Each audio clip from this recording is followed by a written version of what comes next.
Chew on one side for a few days. Say your left back tooth is sore, so you shift everything over to the right, and you eat that way, breakfast, lunch, dinner, all of it lopsided. By about the third day, something peculiar happens. That same ear, the right one, the one on the side doing all the grinding, starts to feel plugged, stuffed up, like you dove into a swimming pool and came up with water trapped in it. And maybe there's a sound in there now too, a thin high ringing, a little hiss riding on top of the quiet that simply was not there last week. You never touched your ear, no water got into it, you didn't catch a cold, all you did was eat your supper on one side of your mouth. And now your ear has opinions about it. I want you to sit with how strange that is. The jaw and the ear are supposed to be strangers. They live in different neighborhoods. One is down at the bottom of your face, chewing, working, a big blunt muscle-driven hinge. The other is buried up inside the side of your skull, delicate as a watch, a place you associate with sound and silence, not with lunch. There's bone between them. There's an inch or two of tissue. And yet here they are, getting sick together, on the same side, at the same time, and nobody eating a sandwich has the faintest idea why. Now let me hand you a number, because I don't want you thinking this is just some story one unlucky person told once. Doctors went through the charts of 485 patients, all of them with trouble in the jaw joint, the hinge right in front of the ear. And of those 485 people, 87%, nearly 9 out of every 10, also had something wrong with an ear. 42% of them had ringing. 39% had that plugged underwater fullness. And there was more scattered through the pile, dizziness, a wobble in the balance, complaints about hearing. So this is not an anecdote. This is a pattern. The jaw goes wrong and the ear goes wrong with it, over and over in patient after patient, reliably enough that you could almost set your watch by it. So we've got ourselves a genuine mystery. Two body parts that have no business talking to each other are clearly, unmistakably passing messages back and forth. Something is traveling between them. And I don't know what it is yet. I really don't. So let's do the honest thing. Let's not pretend we know the answer and dress it up. Let's treat this like a detective treats a locked room. What do we actually have? Two victims, the jaw and the ear, on the same side, sick at the same time. And no obvious weapon. No obvious connection. So we start pulling on threads and we see what's tied to what. Here's the first thread, and it's the one everybody grabs first. Because it's easy. And because it feels smart. Somebody says to me, well, of course, the jaw and the ear affect each other. They're right next to each other. Look at your own face. Put your finger just in front of your ear and open and close your mouth. You feel that? That knob moving under your fingertip? That's the jaw joint. And it is sitting practically against the ear canal. They're neighbors. They're crammed into the same tight corner of the skull. So naturally, the reasoning goes, if one of them gets swollen or angry or inflamed, it just sort of leans on the other one. Case closed, go home. And I'll admit, that's tempting. It really is. But I want you to notice something about that explanation, because I've learned to be suspicious of answers that feel too comfortable too fast. Proximity is not a mechanism. Being near something is not the same as doing something to it. My neighbor's house is close to mine, but when his pipes freeze, my forces don't stop running. Two things sitting side by side can be utterly deaf to each other. So they're close together doesn't actually tell me how a message gets from the jaw to the ear. It just tells me the trip is short. It doesn't tell me there's a road. And worse than that, proximity can't explain the specifics. It can't explain a ringing that has a pitch to it. It can't explain a feeling of pressure, of fullness, as if the air inside your ear got thicker. Swelling leaning on a neighbor doesn't ring a bell. So I'm going to set this one down. Not throw it away, but set it on the table where I can keep an eye on it, because I don't trust it. Now here's the second thread, and this one is better. This one has real physics in it, so watch closely, because it's going to fool us for a while. When you chew, you make a tremendous record inside your own head. Bite down on a carrot, a cracker, a piece of hard toast, and to you it sounds like a landslide. It's enormous. But here's the funny part. The person sitting across the dinner table from you hears almost nothing. A polite little crunch, maybe. To them, your chewing is quiet. To you, it's thunder. Same carrot. Same teeth. Wildly different loudness depending on whose head you're inside of. Why? Because there are two completely different roads that sound can take to get to the part of you that actually hears. The cochlea, that little coiled snail shell deep in the skull. The road you think of, the normal one, is through the air. Sound waves wander into the outer ear, wiggle the eardrum, get passed along by the little bones, and arrive. That's the road the person across the table is using to hear your crunch. It's a long road, and it's a weak signal by the time it arrives, because it had to travel across the room through the air first. But you, the chewer, you've got a second road, a private one. When your teeth crush that carrot, the vibration doesn't bother going out into the air and coming back. It goes straight through the solid bone of your jaw, up through the skull, and shakes the cochlea directly. That's called bone conduction. The sound is taking a shortcut through the bones of your own head, and because bone carries vibration so well, and because the source is right there pressed against the frame, it arrives loud. Deafeningly loud compared to the airborne version. That's why your own chewing sounds like a rock slide and everybody else's sounds like a whisper. And it gets more interesting the closer you look. You might picture your skull just shaking all over uniformly, like a bell rung once, the whole thing quivering together. And at low pitches, the deep rumbly ones, that's roughly true. The skull moves more or less as one rigid piece, one solid chunk rocking back and forth. But the wave running through the bone isn't simple. It's got a part that pushes and pulls along the direction it's traveling, squeezing the bone like an accordion, and it's got another part that shears sideways, sliding across the grain. Two kinds of motion mixed together, and the mixture changes depending on the pitch. So the vibration coursing through your head while you eat is not one clean uniform shake.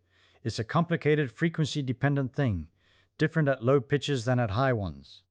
This is real. This is measured. This is good solid physics. So now I'm excited, because I think maybe I've caught my culprit. Look, I say to myself, the chewing makes this huge bone-conducted record inside the skull, all this vibration pouring straight into the hearing apparatus, and no wonder the ear on the chewing side is upset. It's being pummeled with sound the whole meal. That must be it. That's my ringing, that's my fullness. The crunch is just too loud on the inside. But then I stop, because a good detective doesn't fall in love with a suspect. And when I actually hold this explanation up against the crime, it doesn't fit. Watch. Bone conduction is loud, yes, but it doesn't play favorites the way our mystery does. When the vibration goes through the skull is one connected piece of bone. It carries that shake to both cochleas, the left and the right, pretty much together.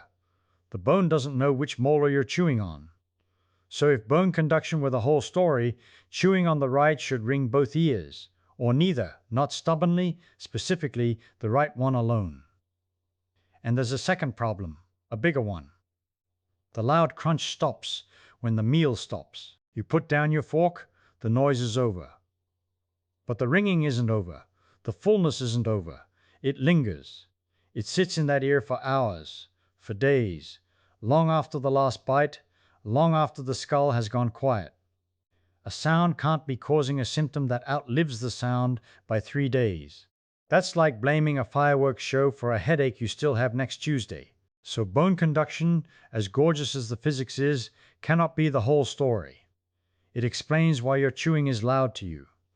It does not explain a plugged ringing ear on one side that won't quit. I have to let this suspect go too. And now I'm standing in the middle of my locked room with 2 dead ends behind me, and I'm starting to think the real connection between the jaw and the ear is something I haven't even looked at yet. Something built in. Something older than either of them. So I go back to the beginning, the way any decent detective does when the obvious suspects have alibis. I stop looking at the grown man with the sore tooth and the ringing ear. I go back before he was a man at all. I go back to when he was a little curl of tissue, a few weeks along, smaller than a bean. And here is where the case cracks wide open, because it turns out the jaw and the ear are not two strangers who happen to live next door. They are siblings. They were cut from the same cloth. There is a piece of cartilage in the embryo, a slender rod, and the anatomist named it after a fellow called Meckel. This little rod sits in what they call the first pharyngeal arch, which is just the topmost of a series of ridges the early face is built from. Now watch what this one rod does. Along its lower stretch, the mandible, your jawbone, lays itself down beside it, hardening straight out of membrane.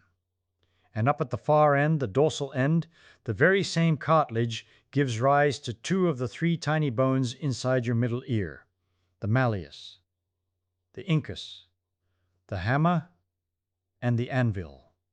Think about that. The biggest bone in your face and the smallest bones in your body are cast from one mold. When you were a speck, the machine that stamped out your jaw is the identical machine, the identical material that stamped out the little hammer that taps against your eardrum. They are made of the same stuff, born in the same place at the same moment. Nobody tells you this. You go your whole life feeling like your jaw is down here doing the eating and your ear is up there doing the listening, two departments, separate budgets. And it simply is not true. At the factory, they came off the same line. Now, a skeptic, and I want you to be a skeptic, a good one, will say to me, all right, they were related once, back in the womb, but that was ages ago. They grew apart, cousins who never write. The embryo is not the adult. Show me the connection now, in the man with the ringing ear, or it's just a charming coincidence. Fair. Very fair, and this is the clue that made the hair stand up on my neck. Because the rope is still there. When the embryo finishes with most of Meckel's cartilage, it dissolves the middle of it away. But it does not throw everything out. It leaves behind ligaments, little tough cords, and one of them is called the discomalleolar ligament. Some people call it Pinto's ligament, after the man who described it. And this cord does something outrageous. It runs from the disc inside your jaw joint, the little cushion that sits between your jawbone and your skull, and it threads through a narrow slit in the bone, a slit called the petrotympanic fissure, and it fastens onto the malleus, onto the hammer, in your middle ear, right now, in your head. As you sit there, there is a second cord in the same neighborhood, the anterior malleolar ligament, tying the malleus by way of another ligament down to a little tongue of bone on the inside of your mandible. So you have not one but two physical tethers running from the jaw apparatus straight up to a bone that touches your eardrum. And here is the part that turns a curiosity into a mechanism. When you pull on those ligaments, and jaw movement pulls on them, or a surgeon's instrument during an operation pulls on them, the malleus moves. It gets tugged. There are documented cases where tension carried up that pathway actually displaced the ossicle and did damage in the middle ear. Do you see what that means? It means there is a mechanical string. Pluck the jaw end, and the ear end quivers. This is not poetry. This is not the ear and the jaw being sort of near each other and sort of influencing each other in some vague way. This is a rope. You can pull it. So I've got the shared blueprint, and now I've got a living cable. And I'm feeling pretty good, but I'm greedy. And one cable is not enough to explain everything I'm seeing. A ligament can transmit a yank. It doesn't obviously explain a ringing that hangs around for 3 days.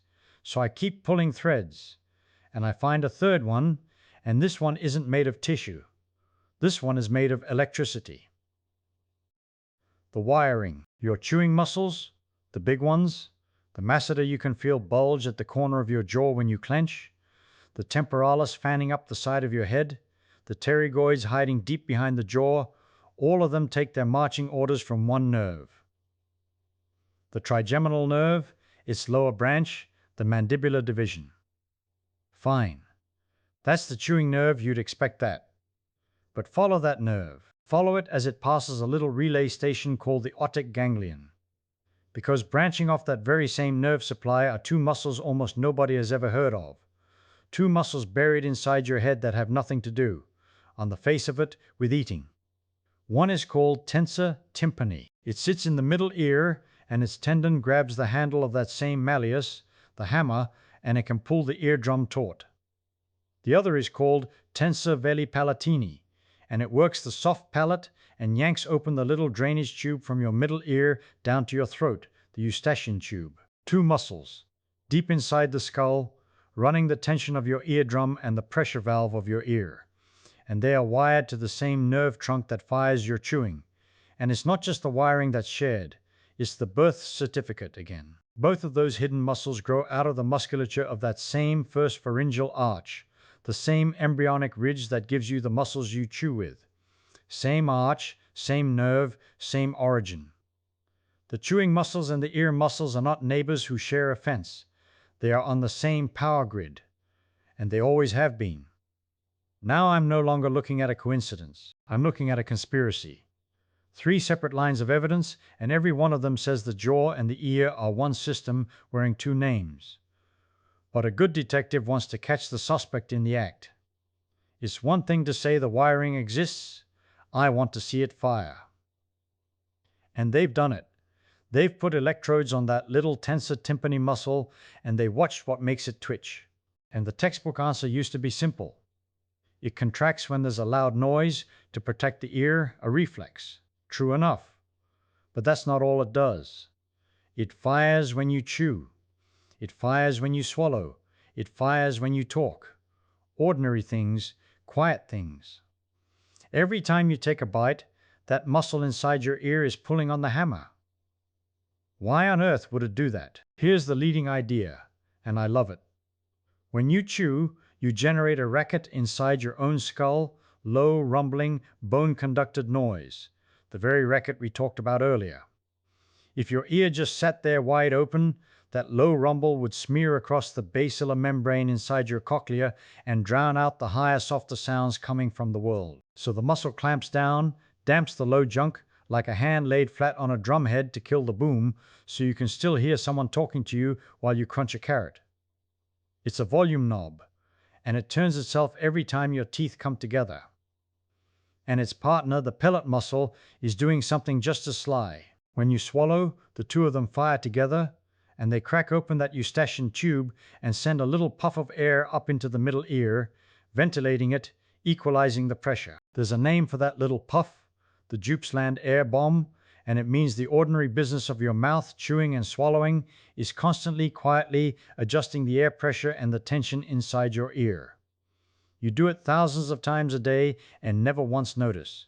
So now the room isn't locked anymore. I can see every wall of it. Let me lay the whole case out, because the pieces finally lock together into one picture. Why does chewing on one side day after day put a ring and a plug in the ear on that same side? Not because of one thing, because of 3 things happening at once, all along the same ancient pathway. First, the jaw joint and the ear bones were built from the same cartilage, so they were never truly separate.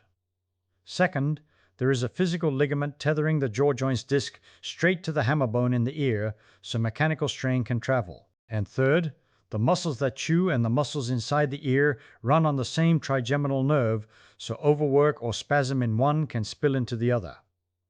Shared origin, shared cable, shared wiring. 3 ropes, not one, and you don't need all 3 to be pulling hard. You just need the same overloaded joint tugging on all of them over and over on one side for days. That is why the symptom outlives the meal. It was never the sound. It was the joint and the muscles and the nerve straining and firing and pulling on a system that shares its plumbing with your ear long after you set down the fork. The crunch was a red herring all along. The real culprit was the machinery underneath, doing what it was built hundreds of millions of years ago to do together. Now a good detective never trusts his own story until somebody tries to break it. So let me put this on the stand and cross-examine it. If the joint and its ligament and its shared nerve are really the culprits, then the anatomy ought to leave fingerprints. And it does. Take the imaging. Somebody put 331 people with jaw joint trouble into a scanner, the kind that gives you a fine 3-dimensional picture of bone, and they looked at that little slot in the skull, the petrotympanic fissure, the very gap the ligament threads through on its way to the hammer bone. 33 of those people had ringing in the ears. And here is the part that made me sit up. In about 85% of the ringers, that fissure was open, wider, a looser slot, a bigger doorway.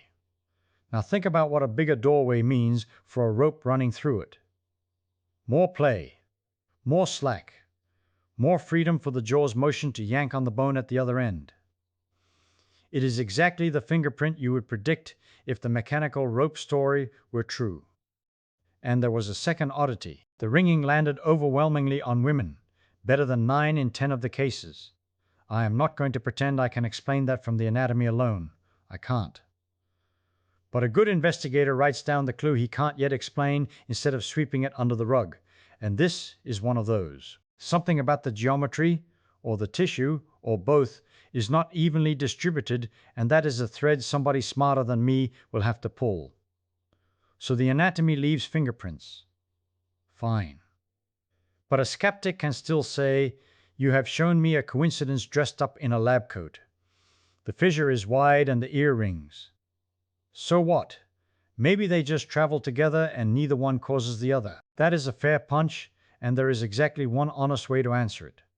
You go in and you fix the jaw and you watch the ear. If the jaw is really pulling the strings, then quiet the jaw and the ear should quiet down too. If it is just coincidence, then treating the jaw does nothing and the ringing sails on indifferent. Somebody did precisely that experiment, and they did it the careful way. They took people with ringing tied to jaw trouble and they split them. One group got the treatment right away. Hands on the muscles, gentle manual work, exercises for the joint, and a little guard for the ones who grind their teeth in their sleep. Not a scalpel, not a drug, just settling down an overworked joint. The other group waited, and then they measured the ringing, not by asking are you better, which is a lousy question, but with a proper scored index, a number you can compare. The group that got the jaw treatment first dropped their ringing scores significantly more than the group still waiting. Calm the machinery, and the phantom sound recedes. That is not proof that the jaw causes every ring in every ear in the world. It doesn't. But for this kind of ringing, it is the difference between a suspect and a conviction. You change the cause, and the effect changed with it. In this business, that is about as close to a confession as nature ever gives you. So the case holds. Now let me come back to the thing that started the whole investigation, because we have been talking about jaws and ears in general, and the real riddle was narrower than that. It was one side. Chew on the left for a week, and the left ear plugs up and sings. Why should sidedness matter at all? Here is what favoring one side actually does. A joint is meant to share its work. Two sides, taking turns, spreading the load like two workers carrying a long plank between them. Now fire one of them and make the other carry the whole plank. Every meal, every day. The side that is working gets overworked. Its muscles stay tight, they remodel, they thicken the way any muscle thickens under a load you never take off. And the joint itself, the little sliding disc and the bone beneath it, starts to wear and reshape under the lopsided pounding. The engineers have a plain word for it: asymmetric loading.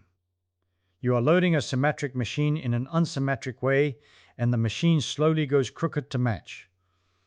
And it does go crooked, measurably. Somebody looked at people whose lower jaws had grown genuinely lopsided, one side developed differently from the other, and then asked a simple question: which side do you chew on? Among the people with the crooked jaws, about 73 in 100 had a habitual side, a side they always favored. Among the people whose jaws had grown even and true, only about 49 in 100 did. That is a real gap, not noise. Favoring one side rides along with a jaw that grew unevenly. Now I want to be honest about which way that arrow points, because it is tempting to run ahead of the evidence. A study like that shows you the two things travel together. It does not, by itself, prove the chewing bent the bone, rather than the bent bone steering the chewing. Probably it feeds back both ways, the way a limp and a sore hip feed each other. But either way, the lopsidedness is real, and the favored side is where it concentrates, which is exactly the side where the ear complains. And why do we favor a side in the first place? Partly habit, a sore tooth, a missing molar, a place that just feels better to grind. Partly, maybe, something deeper. In some studies, 60 to 70% of people chew on the same side as the hand they write with, as though the same lopsidedness that runs down your arm runs up into your jaw. Although, and I love this, other studies go looking for that link and cannot find it at all. So I will not sell it to you as a law. It is a hint that keeps flickering on and off. And when a thing flickers like that, the wise move is to say plainly, we do not yet know, and leave the door open. But notice what the sidedness does to the whole picture. It is the reason the three ropes ever pull hard enough to matter. Chewing evenly, sharing the load, no single joint gets overworked, no muscle stays in spasm, and the shared cartilage and the shared ligament and the shared nerve all sit there quietly, doing their ancient job without ever announcing themselves. It is the favoring, the day after day of one-sided strain that lights the whole chain up. That is why the culprit was never the crunch, and never even the jaw in general. It was the imbalance. So let me step all the way back and tell you what I think we have really found here, because it is bigger than a plugged ear. We are taught our bodies in pieces. Here is the jaw that is for eating, it lives in the dentist chapter. Over here is the ear that is for hearing, it lives in another chapter entirely.